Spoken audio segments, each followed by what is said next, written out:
हरे राम राम राम हरे हरे कृष्ण श्री राधा कृष्ण हरे हरे।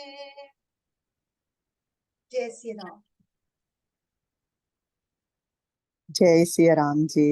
रामचरित मानस अयोध्या कांड में आज हम 244 244 दोहे के से शुरू करेंगे और आनंद लेंगे कि कैसे आए हैं प्रभु राम, गुरुदेव से मिले हैं, माताओं से मिले हैं और कैसे सबसे पहले कैकेयी से मिले हैं और उसके बाद बाकी सब माताओं को मिले। और आगे चलते हैं कि कैसे जाकर सुमित्रा जी, कौशल्या जी से मिले हैं, सब जानते हैं। हाँ जी, पढ़िए जी। नीति रघुबर मातु सब करि प्रबोधु परितोषु अब अम्बरीस आधीन जगु काहु न देयस दोषु सियावर राम जय जय राम।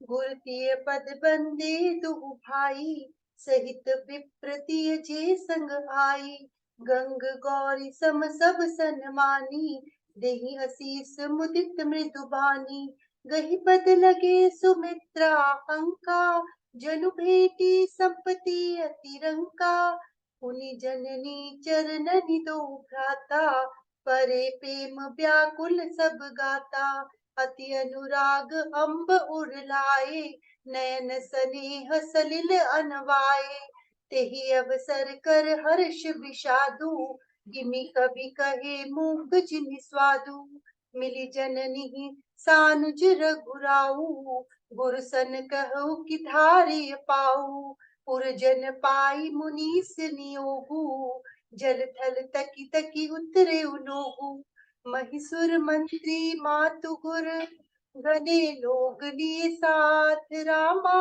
गने लोग लिए साथ पावन आश्रम गवनु की भरत लखन रघुनाथ सियावर राम जय जय राम मेरे प्रभु राम जय जय राम।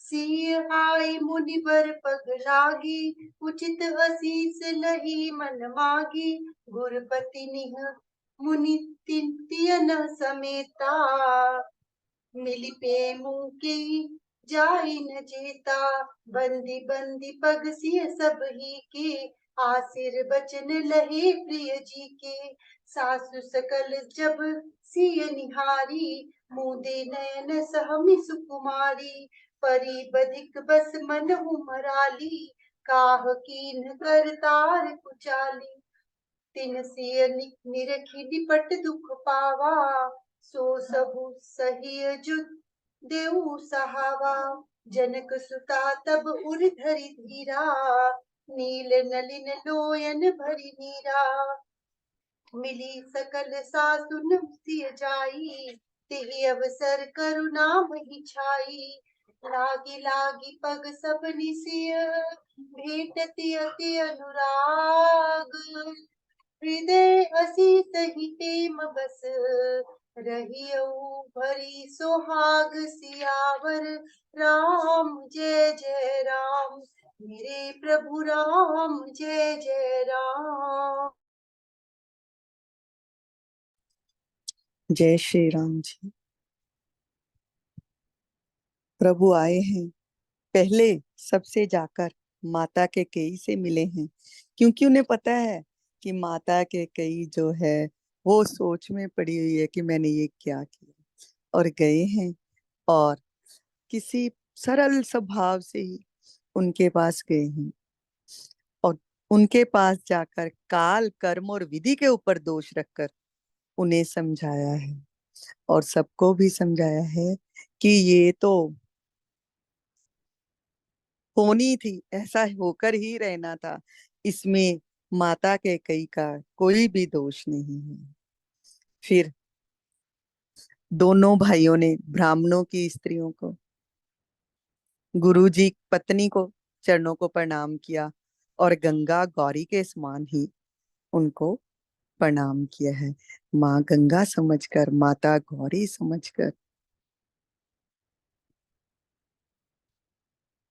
कहते हैं जो सौभाग्यवती स्त्रियां होती है ना, उनका गौरी के जैसा सम्मान किया जाता है, माँ गौरी के जैसा। और जो विधवा स्त्रियां होती हैं उनका माँ गंगा के समान। और महाराष्ट्र में तो कहते हैं गंगा भगीरथी लिखते हैं, जो विधवा स्त्रियां होती हैं उनके लिए।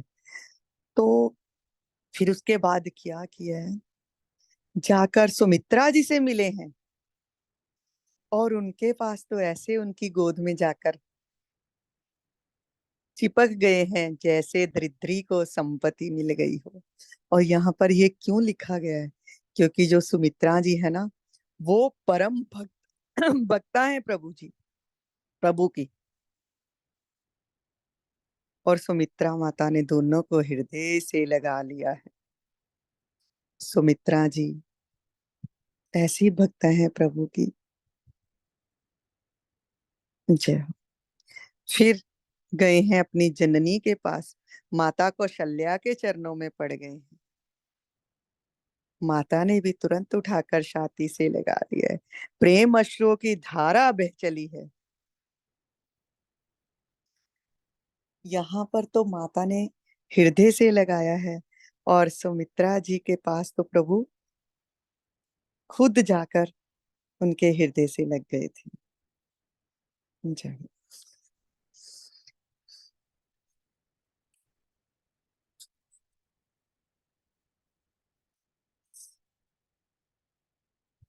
जैसे जे हो रही है ना कथा, बस बात वही लिखी हुई है, यहाँ पे भी वही लिखा है कि हर्ष और विषाद को कैसे कहा जाए, गूंगा स्वाद को कैसे बताए। मतलब कैसे बताया जा सकता है कि प्रभु के और माताओं के मिलन की बात को।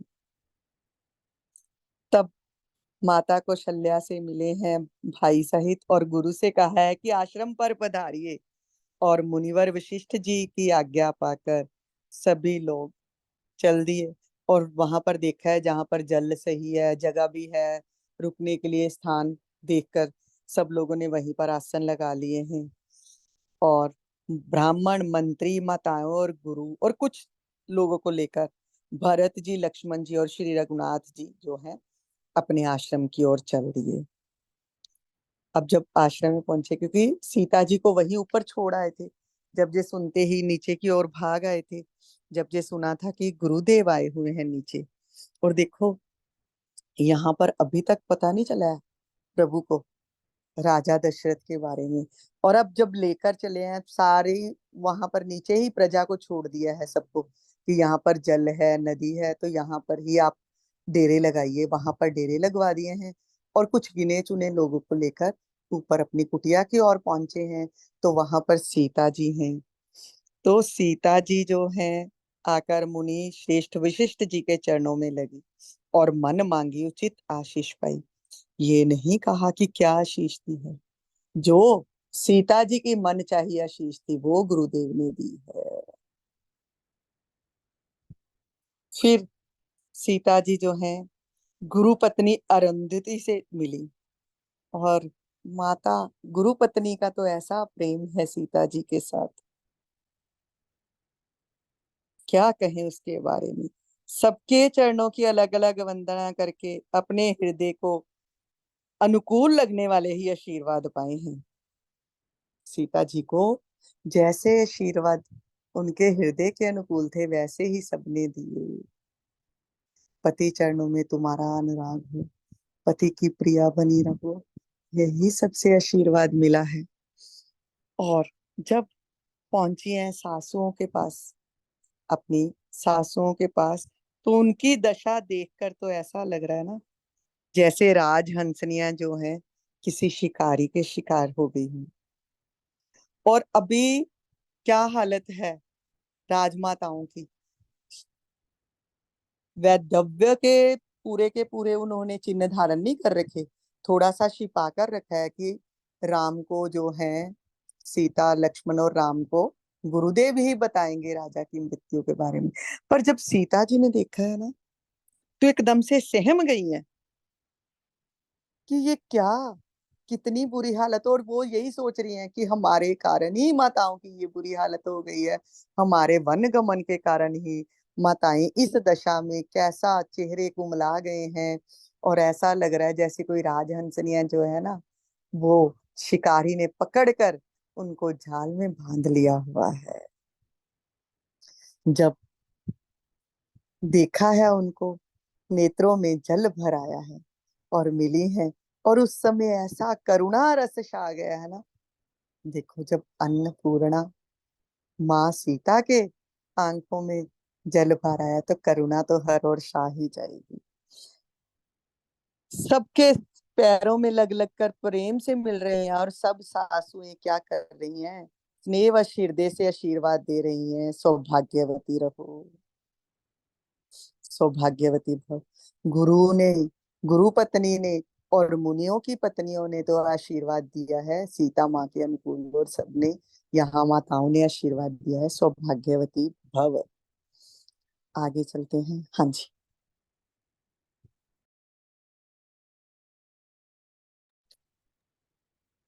जय आशु जी सिया पढ़िए। राम, जय सिया राम, जय सिया राम, जय जय सिया राम।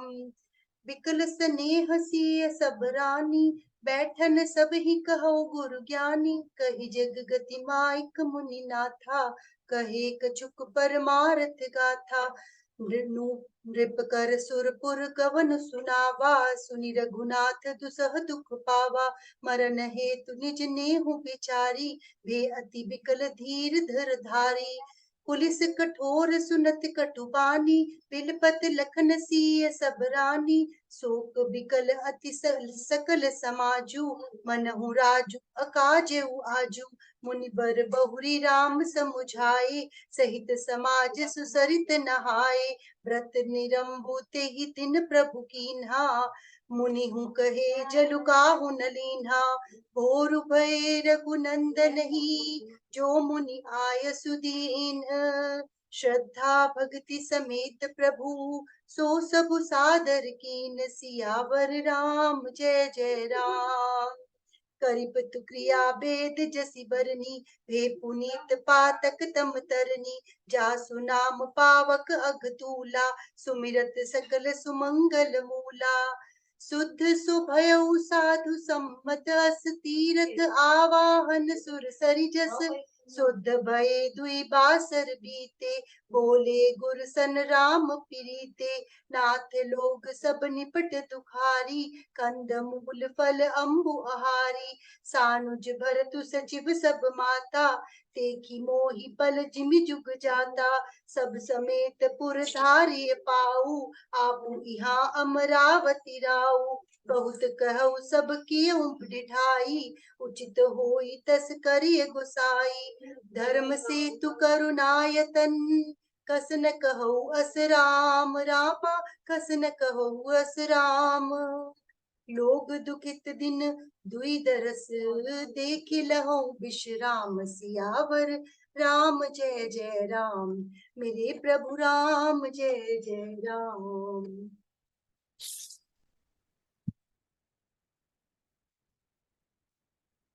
सब स्नेह के मारे ही व्याकुल हुए हुए हैं, सब मिल रहे हैं आपस में, और व्याकुलता करुणा रस और हर ओर छा गया।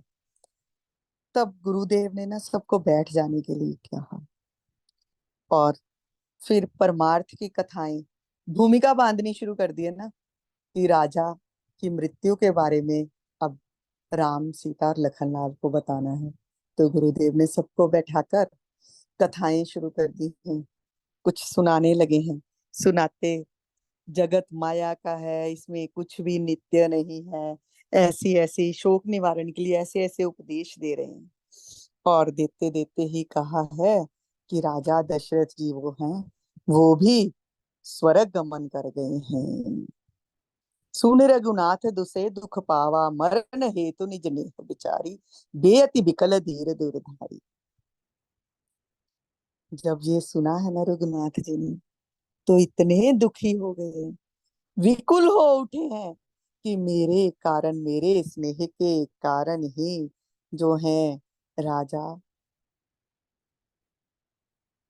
चले गए हैं स्वर्ग की ओर। और जब ये सोचा है तो बहुत ही विकुल विकुल हो उठे हैं प्रभु।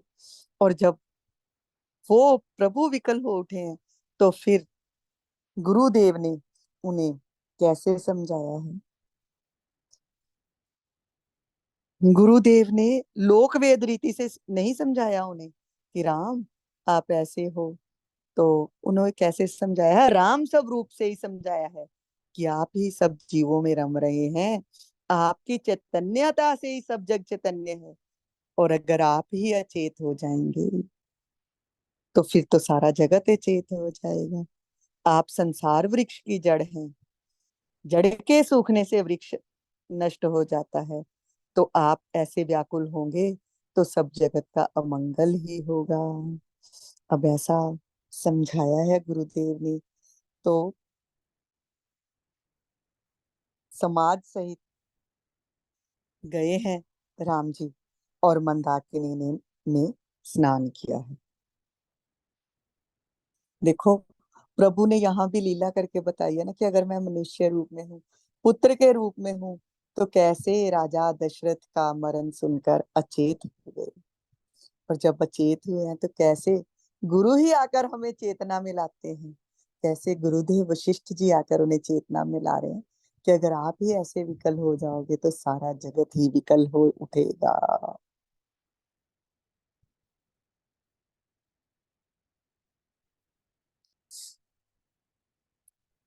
जय हो।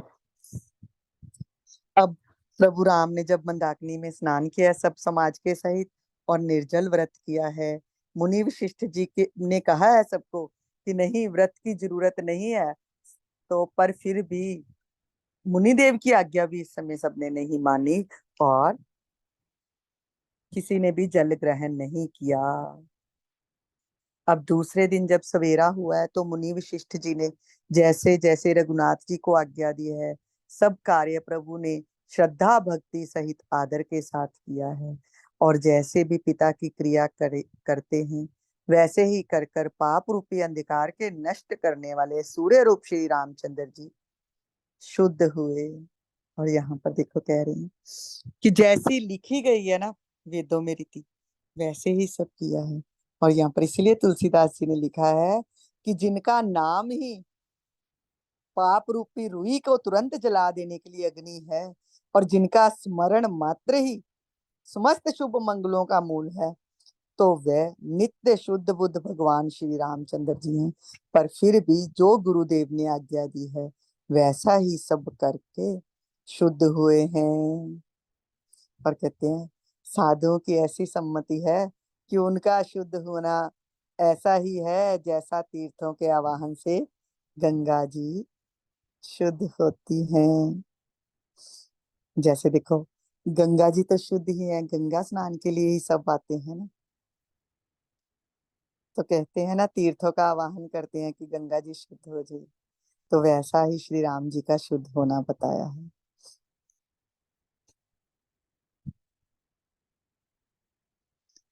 अब जब 2 दिन बीत गए तो श्री रामचंद्र जी ने गुरुदेव से कहा है, हे नाथ, सब लोग यहाँ अत्यंत दुखी हो रहे हैं, कंद मूल फल और जल का ही हार करते हैं। भाई शत्रुघ्न सहित भरत को, मंत्रियों को और सब माताओं को देखकर मुझे एक एक पल युग के समान बीत रहा है। और आप सबके साथ अयोध्यापुरी लौट जाइए। आप यहाँ हैं और राजा स्वर्ग में है तो अयोध्या सूनी है। मैंने बहुत कह डाला है, ये सब बड़ी ढिठाई की बातें हैं, पर जैसा उचित लगता है वैसा ही कीजिए। जब राम ने ऐसा गुरुदेव से कहा है ना, देखो कितने दिन तो हो गए अयोध्या से निकले हुए, तो यहाँ पर भी तो वन में सब रह रहे हैं, तो मुश्किल तो हो ही रही है ना सबको। तो रामचंद्र जी ने जब गुरुदेव से कहा है तो गुरुदेव आगे से कहते हैं, हे राम, तुम तो धर्म के सेतु और दया के दाम हो, तुम तो ऐसे ही कहोगे लोग दुखी है। नहीं, वो तुम्हारा दर्शन करके शांति लाभ कर ले तो फिर हम चले जाएंगे। हाँ जी, पढ़ेंगे आगे। श्री राम श्री राम श्री।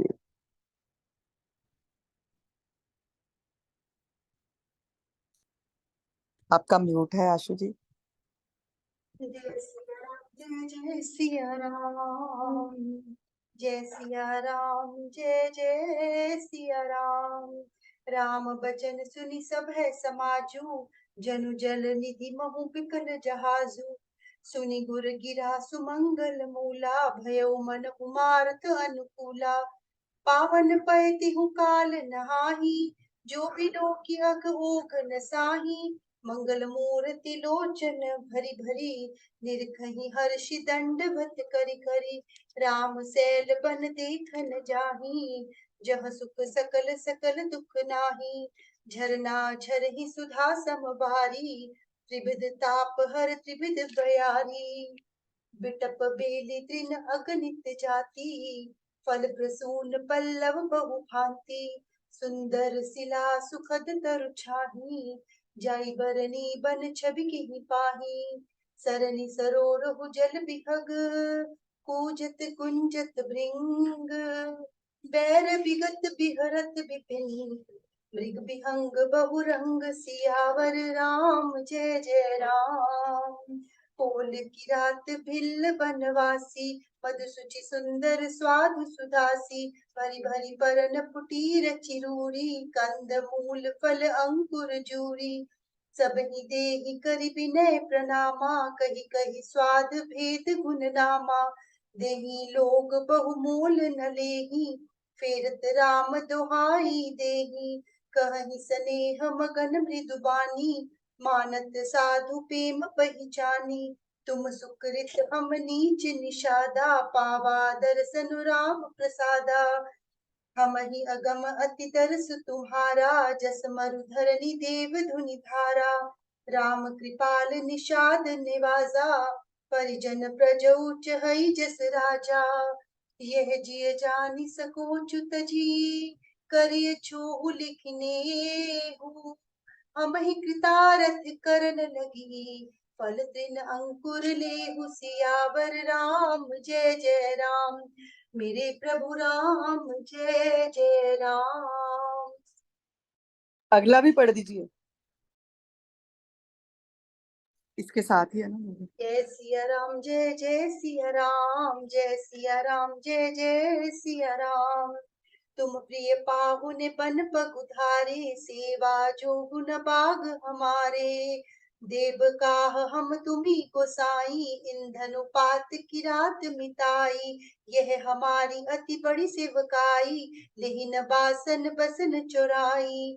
हम जड़ जीव जीव गन घाती, कुटिल कुचाली कुमति कुजाति। पाप करत निसि बासर जाही, नहीं पट कटि नहीं पेट अघाही। सपने हु धर्म बुद्धि कस काऊ, यह रघुनंदन दरस प्रभाऊ। जब ते प्रभु पद पद मुनिहारे, मेट दुसह दुख दोष हमारे। भजन सुनत पुरजन अनुरागे, तिनके भाग सराहन लागे।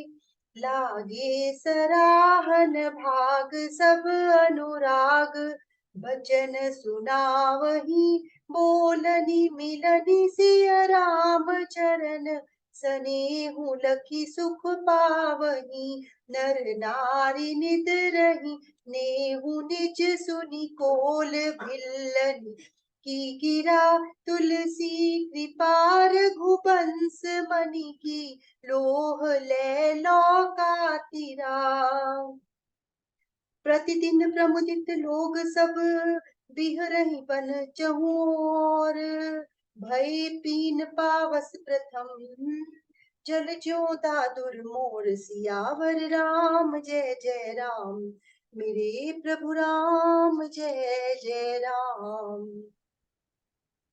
जय श्री राम जी। जब राम जी ने गुरुदेव से कहा ना कि आप अब इन सबको लौटा ले जाइए, तो जो सब राम जी के वचन सुने हैं ना, तो सबके सब लोग भयभीत हो उठे। क्यों? अब तो प्रभु ने ये कह दिया, अब हमें लौटना पड़ेगा वापस। ऐसा लग रहा है जैसे समुंदर में जहाज डगमगा उठा। तो जब गुरुदेव ने आगे से कहा ना कि 2 दिन तुम्हारा दर्शन करके ये शांति लाभ कर ले, तो सबको लगा जैसे पतवार गुरु ने पकड़ ली है और ये जहाज जो है, हवा भी हमारे अनुकूल हो गई है और अब हम इस भव सागर से पार हो ही जाएंगे। सब खुश हैं। तीनों समय दोपहर सुबह सायकाल स्नान करते हैं पवित्र नदी में और मंगल मूर्ति श्री रामचंद्र जी को नेत्र भर भर के देखते हैं, दंडवत प्रणाम करते हैं, नेत्र भर भर के देखते हैं, बस दर्शन करे जा रहे हैं, आंखों में बसा रहे हैं उनको।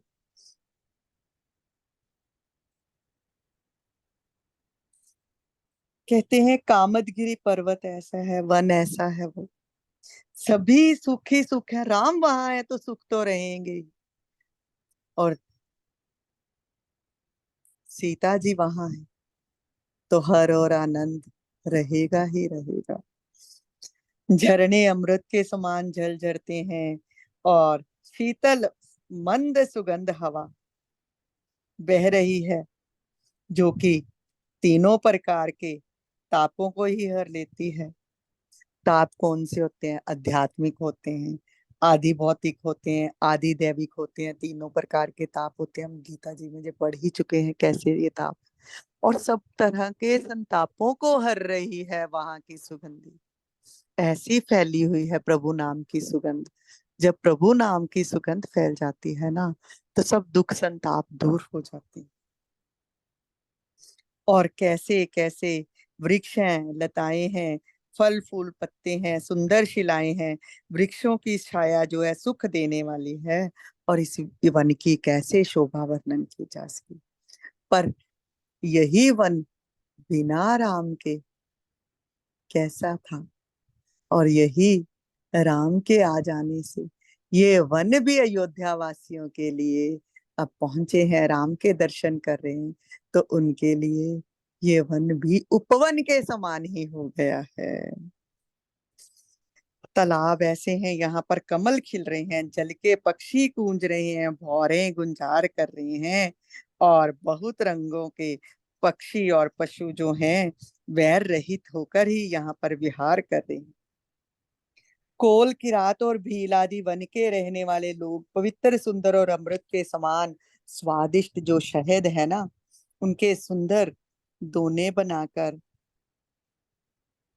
क्या भर भर कर उन दोनों में, किसी में शहद, किसी में कंद, किसी में मूल फल अंकुर, और इनकी ऐसे ला रहे हैं ना भेंटों के रूप में, और सबको दे रहे हैं, बता रहे हैं कि ये वस्तु है, इसे खाइए ना आप, इसको खाकर इसका टेस्ट, मतलब जैसे हम कोई आता है तो उसको कहते हैं ना, कोई गेस्ट आ जाता है कोई खास, तो उसका कैसे हम विनय कर करके उसको कुछ खिलाते हैं, तो वैसे ही जो ये वनवासी है ना, तो उनके लिए तो राम के प्रिय सभी आए हुए हैं, तो वो सबके लिए ऐसी ऐसी भेंटें ढूंढ ढूंढ कर फल लेकर आ रहे हैं, और नाम ले लेकर बता बता कर सबको बांट रहे हैं।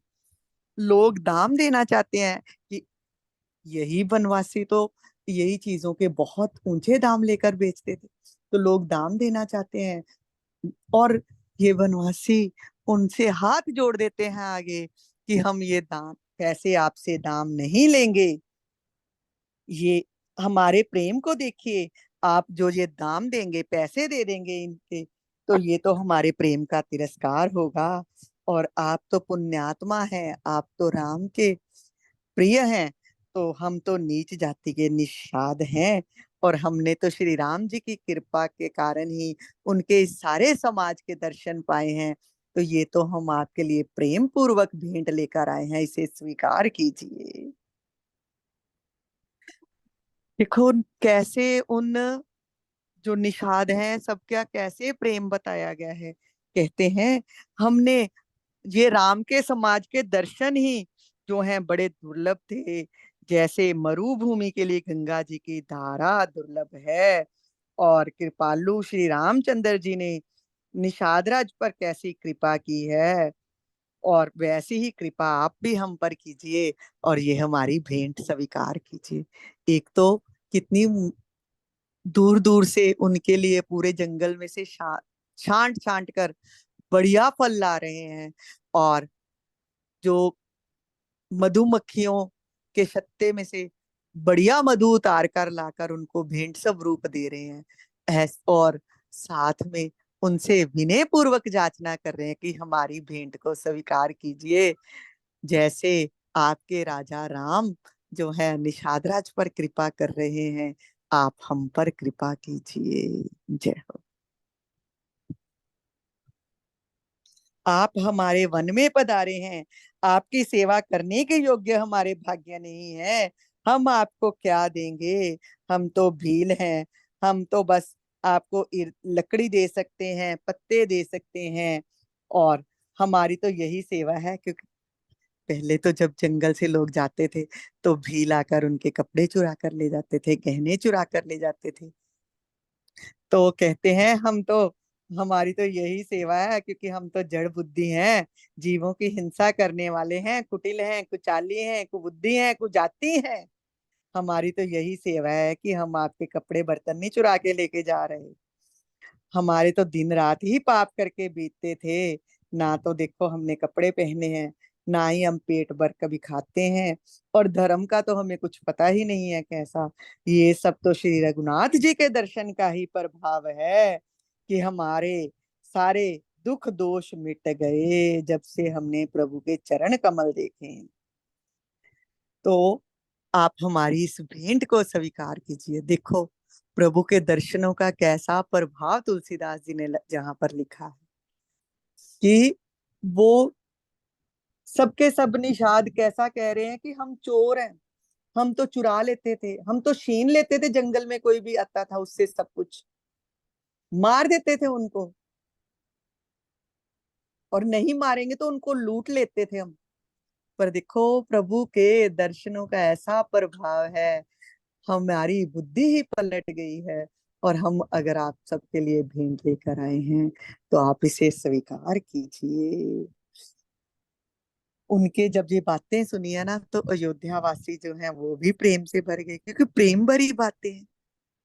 तो प्रेम तो असर करता ही है, किसी से प्रेम करोगे तो कहीं ना कहीं उसके भी हृदय में प्रेम के अंकुर फूट ही पड़ते हैं। तो सब उनके भाग्य की सराहना करने लगे कि कैसे देखो ये निषाद, इनको भी प्रभु के दर्शनों ने बदल दिया है, और कैसा प्रेम है इन लोगों का। और धिक्कार खुद को देते हैं कि हम कहते हैं हम श्री राम को बहुत प्रेम करते हैं, पर इनका प्रेम तो हमसे भी बढ़कर है। कि हम तो राम से प्रेम करते हैं, अयोध्या में ही रहे हैं, सुख में ही रहे हैं और प्रेम कर रहे हैं। और ये अपना सब कुछ भुलाकर कैसे अपने हर कार्य को भुलाकर राम में ही मस्त हो गए हैं, इनका प्रेम हमसे बढ़कर है, ये कह रही हैं। कहते हैं तुलसीदास जी, देखो कितना सुंदर उदाहरण दे दिया है। लोहा बांधते हैं ना नौका के साथ, और नीचे उसको फेंक देते हैं, जब नाव तैरती है ना तो उसको उठा लेते हैं नीचे से लोहे को, तभी नाव तैरती है। और जब कहीं पर भी नाव को किनारे पर रोकना होता है तो उस लोहे के फल को नीचे फेंक देते हैं, वो नीचे जाकर चिपक जाता है, भारी होता है, तो नाव वहीं पर रुक जाती है। उसके बाद में नाव को बांधते हैं बाहर। तो कहते हैं कि ये देखो ऐसा प्रेम है रघुनाथ जी का, ऐसा प्रभाव है, ऐसी कृपा है श्री रामचंद्र जी की, कि लोहा नौका को अपने ऊपर लेकर तैर गया है। नौका तो तैरती है, कि अयोध्या वासियों का प्रेम तो था ही, और ये उनका प्रेम तो उससे भी बढ़कर है। और ऐसा लग रहा है कि लोहा तैर रहा है और नौका उसके साथ साथ तैर रही है। ऐसे उदाहरण दी। सब लोग परम आनंदित हुए वन में चारों ओर विचरते हैं। और कैसे विचर रहे हैं? जैसे पहली वर्षा के जल से मेंढक और मोर मोटे हो जाते हैं, प्रसन्न होकर नाच नाचते। और मेंढक की क्यों दी है यहाँ पर उदाहरण? क्योंकि वर्षा तो कुछ देर के लिए आती है ना, फिर बंद हो जाती है। सावन आया है, हमारे यहाँ पे अब सावन चल रहा है, श्रावण मास। तो कैसे रिमझिम बारिश, और कुछ देर के लिए, तो कुछ जब तक वर्षा ऋतु आएगी तो तब तक ही मेंढक जो हैं वो उछल कूद मचाएंगे। तो यही कि वो तो आनंद में है सबके सब लोग, पर अब जब वापस जाना होगा, ये तो अभी प्रेम की वर्षा, प्रभु की करुणा की वर्षा आनंदित कर रही है उन्हें, और जब वापस जाना होगा तो जाना ही पड़ेगा।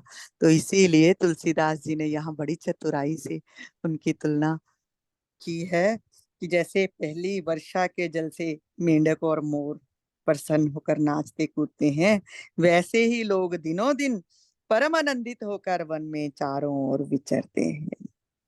जय श्री राम जी।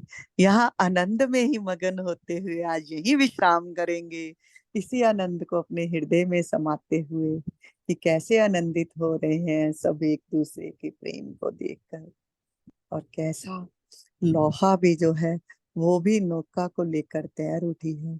वैसे ही प्रभु हमारे हृदय को भी आनंदित करते हुए अपने प्रेम से परिपूर्ण कर दे। जय श्री राम जी। जय श्री राम।